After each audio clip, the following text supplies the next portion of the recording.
بسم اللہ الرحمن الرحیم. میں ہوں خالد منہاس اور آپ دیکھ رہے ہیں میرا یوٹیوب چینل. ذرا بالکل سچ بتائیے گا کہ کیا آپ کو کبھی محسوس ہوا ہے کہ آپ کسی ہاسپٹل میں گئے ہیں تو وہاں پہ افغان مہاجرین کے ساتھ کوئی برا سلوک کیا جا رہا ہو، یا یہ آپ نے کبھی دیکھا ہے کہ کسی کلینک پہ آپ گئے ہوں اور وہاں پہ کسی ڈاکٹر نے افغان مہاجرین کو چیک کرنے سے انکار کر دیا ہو؟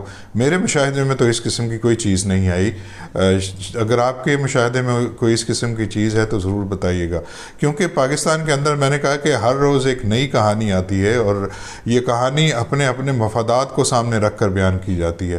ایک ہے میڈیسن وداؤٹ بارڈرز، ایک این جی او ہے پاکستان کے اندر کام کر رہی ہے، اور وہ مختلف جگہوں پہ اس نے کلینکس بنا رکھے ہیں اور ہیلتھ کیئر فیسلٹی فراہم کر رہی ہے. آج ان کی خبر آئی ہے پاکستان کے حوالے سے کہ جناب جو افغان مہاجرین ہیں وہ اس خوف کی وجہ سے میڈیکل کیئر نہیں لے رہے کہ انہیں پکڑ کر ڈپورٹ کر دیا جائے گا. ایک پوری کہانی گڑھی گئی ہے کہ جو افغان مہاجرین ہیں ان کے بچے جو ہیں وہ صحیح طریقے سے ان کو میڈیکل کی سہولیات میسر نہیں ہیں. پھر یہ کہا جا رہا ہے کہ ایک باپ ہے، اس کی 2 بچیاں ہیں، وہ صحیح طور پہ میڈیکل کیئر نہیں لے پا رہا. اور جب ہمارے ایجوکیٹر نے ان سے رابطہ کیا تو انہوں نے کہا کہ ہمیں اس بات کا خوف ہے کہ پاکستان کی اتھارٹیز ہمیں پکڑ کے افغانستان ڈپورٹ نہ کر دیں. تو پاکستان میں ابھی تو اس قسم کی پکڑ دکڑ کا سلسلہ تو ابھی شروع نہیں ہوا، اور یہ شروع ہونا ہے، پتہ نہیں کب ہونا ہے، لیکن ابھی تو نہیں شروع ہوا.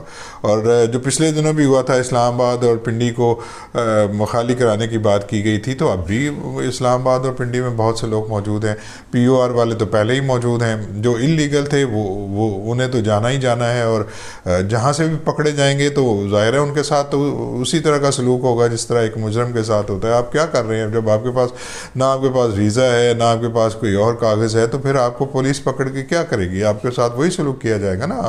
آپ اپنی جسٹیفیکیشن بتائیں گے کہ آپ پاکستان میں کیوں ہیں. تو یہ تمام چیزیں موجود ہیں، اور پاکستان کی انتظامیہ بالکل جس طرح آپ لوگ بھی بہت سے لوگ یہ کہتے ہیں کہ یہ سارے ملے ہوئے ہیں، تو لگ تو یہی رہا ہے کہ یہ سارے ملے ہوئے ہیں. اور پیسہ کسی اچھا نہیں لگتا. آپ دیکھیں کہ جو نادرا کا بندہ یہ ساری چیزیں کر رہا ہے، جو ان کو شناختی کارڈ، جعلی شناختی کارڈ بنا کے دے رہا ہے، تو بے شمار لوگ پکڑے گئے ہیں، نادرا کے لوگ پکڑے گئے ہیں، اور بے شمار جعلی شناختی کارڈ بلاک کیے گئے ہیں. تو جعلی شناختی کارڈ بلاک کرنا تو ایک الگ سے مسئلہ ہے، اور یہ جس نے بنائے ہیں اس سے زیادہ مجرم تو وہ ہے جس نے یہ شناختی کارڈ بنا کے دیے ہیں.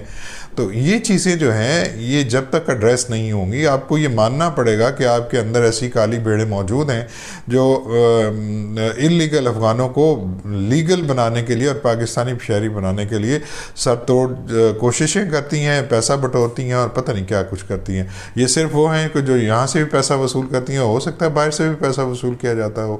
تو جی یہ آپ جب تک آپ ایک تھارولی انویسٹیگیشن نہیں کریں گے، پھر بارڈر سے کیسے غیر قانونی طور پہ لوگ آ رہے ہیں، وہاں پہ جو سیکیورٹی کے لوگ ہیں وہ کس طرح اپنی ڈیوٹی سر انجام دے رہے ہیں، یہ تمام چیزیں سوچنے والی ہیں.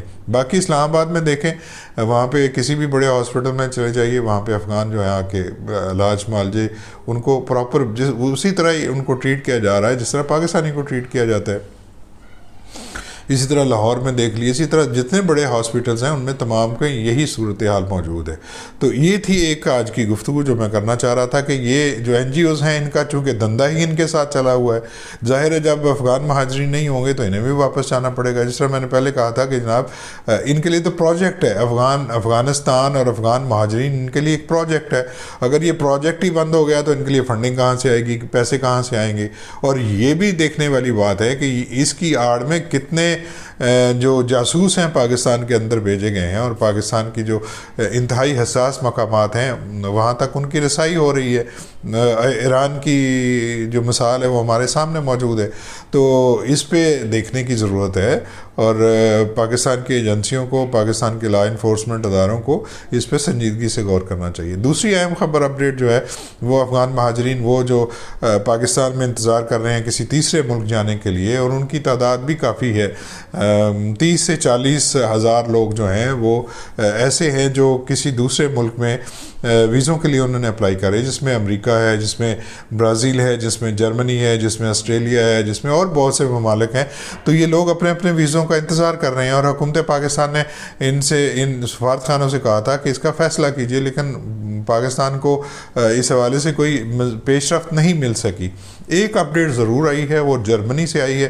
جرمنی نے 2400 افراد کو لینے کا وعدہ کیا تھا، لیکن وہ ان کی یہاں سے ڈپورٹیشن کا معاملہ بھی کٹھائی میں پڑا ہوا تھا اور وہاں پہ نہیں جا رہے تھے. اس کی وجہ یہ تھی کہ جو نئے چانسلر آئے تھے انہوں نے مزید افغانوں کو لینے سے انکار کر دیا تھا. اس کے ساتھ ساتھ جتنے بھی انلیگل امیگرینٹس آ رہے تھے ان کو بھی انہوں نے لینے سے انکار کر دیا تھا. لیکن 2 دن پہلے وہاں کی ایک برلن کی ایک کورٹ ہے، اس کا ایک فیصلہ ہے، اور فیصلہ بڑا ہی انہوں نے کہا ہے کہ جب حکومت نے وعدہ کر لیا تھا افغان مہاجرین کے ساتھ کہ ہم آپ کو جرمنی بلا رہے ہیں، تو اب آپ اس وعدے سے پیچھے نہیں ہٹ سکتے اور آپ کو ان لوگوں کو وہاں پہ لے کے آنا پڑے گا. یہ عدالت نے حکم اس تناظر میں دیا کہ ایک خاتون ہے جو لا کی پروفیسر ہیں، لا کی لیکچرر تھیں کابل کے اندر، اور پھر وہ جو ان کا الیکشن کمیشن ہے افغانستان اس میں کام کرتی تھیں. ان کے فیملی کے 13 اراکین ہیں، وہ اسلام آباد میں مقیم ہیں. اور جب یہ معاملہ ہوا اور یہ معاملہ ہالٹ ہو گیا، ان کو نہیں بلایا جا رہا، تو انہوں نے ایک اپیل دائر کر رکھی ہے برلن کی عدالت میں، اور برلن کی عدالت نے یہ فیصلہ سنایا کہ جب آپ یہ ساری چیزیں ان سے کر چکے ہیں تو اب آپ اس سے پیچھے نہیں ہٹ سکتے، اس لیے ان لوگوں کو آپ جرمنی بلائیے.